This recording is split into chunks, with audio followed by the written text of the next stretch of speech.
Hey guys, welcome back to the vlog. This week's video is all about my favorite German words that I have come across so far on my study abroad. I have compiled a giant spreadsheet of different words that I thought were either funny, had weird literal translations, super long words, and a bunch of others that I thought would be fun to include in this video. So without further ado, let's start with our first category, false friends. These words are words that sound exactly like something in English but have a completely different meaning. So the first one that I have on the list is gift. This in English is obviously something that you would give to someone for their birthday or Christmas, but in German this actually means poison. The second word that I have on the list is das Handy, das being the article that genders the word, and Handy is the subject. In English, this kind of sounds a little bit like hand, but this is what the Germans call like their phones, Handys. The third word that I have on the list is chef. In English, this is someone who cooks food in a kitchen, but chef in German is actually your boss or your superior.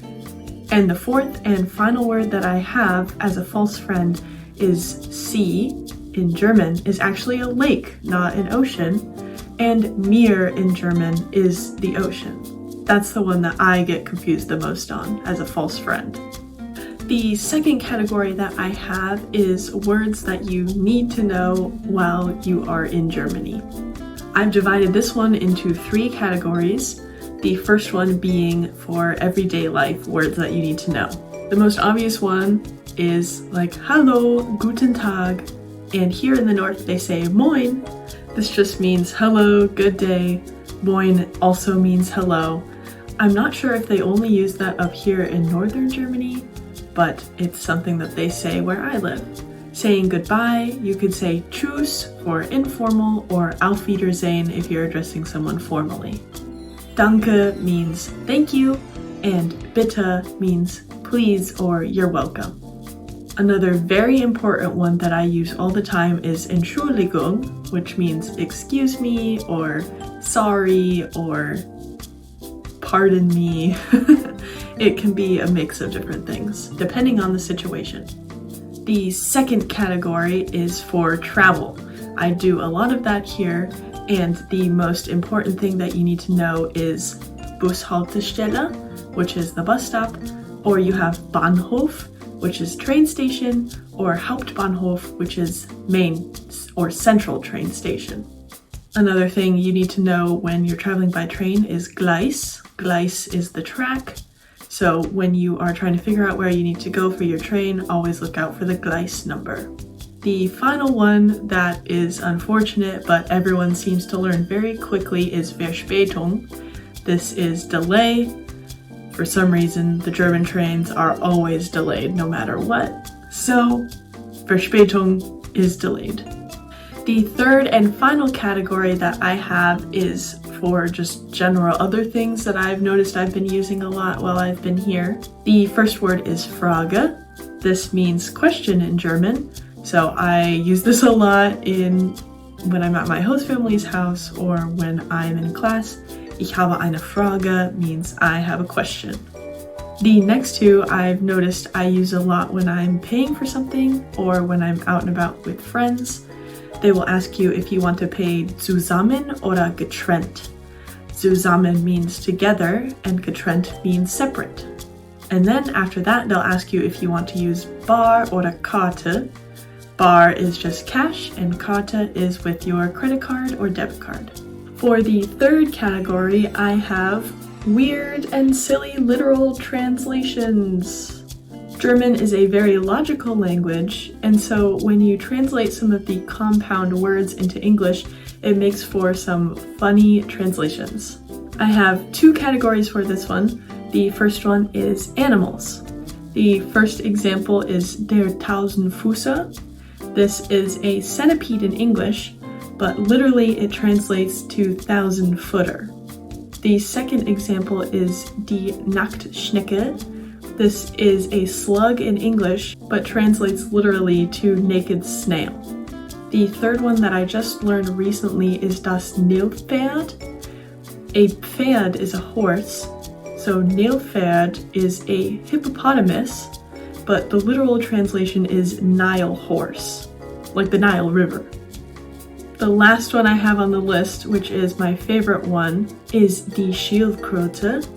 This is a turtle in translation, but literally it translates to shielded toad. The second category I just grouped a couple of other ones together. The first one I have is obdachlos.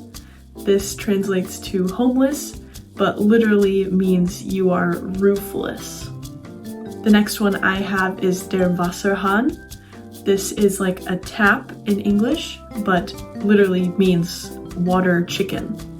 And the last one I have for this category is Zungenbrecher. This is a tongue twister, but in German it actually translates into tongue breaker. The fourth category of words I have is words that are hard for me to pronounce. The first one that I struggle with, and I still can't even say it, is oh my gosh. It's Horen. I can't say it. The word means to listen, and so you can say ich höre Musik gern, which is like I like to listen to music. And I cannot make that sound with my mouth. Horen. The second one that I have, I think I've kind of mastered this one, not to brag or anything, but the language that the French speak is, in German, Französisch. And then one that I used to have trouble with is Pferd. The German language has P and F together, which makes the p sound. So horse, Pferd. And then the last one that confuses me when I'm reading is the difference between IE and EI. IE, you have words like Bier, Fliege, Spiele, and then EI, together you have drei, Kleid, wobei, and Neidlinger. So, my last name, Neidlinger, not Neidlinger. Now you know. The fifth and final category that I have decided to talk about is compound words that are extremely long for no reason in German. The first word that I have for you is Lebenserwartung. This is life expectancy. The second word I have is Landwirtschaftliche. This is agriculture. The next one I have is Sozialversicherung. This is social security. There is also Zusammenleben. This is to live together. Then another one is Wissenschaftler. This is a scientist in German. And then the final one that we just talked about yesterday in class is Charaktereigenschaften. This is characteristics. And there you have it. Those are all of the words that I've learned so far that I thought were funny or have weird meanings or are just kind of essential to know while living in Germany. Tomorrow and Sunday, I'm actually going to be staying in a smaller town called Hildesheim for my weekend adventure. So next week's video will just be a recording of that because it will be my first solo trip that I'll be taking here in Germany. So I hope you guys enjoyed and I will see you in the next video.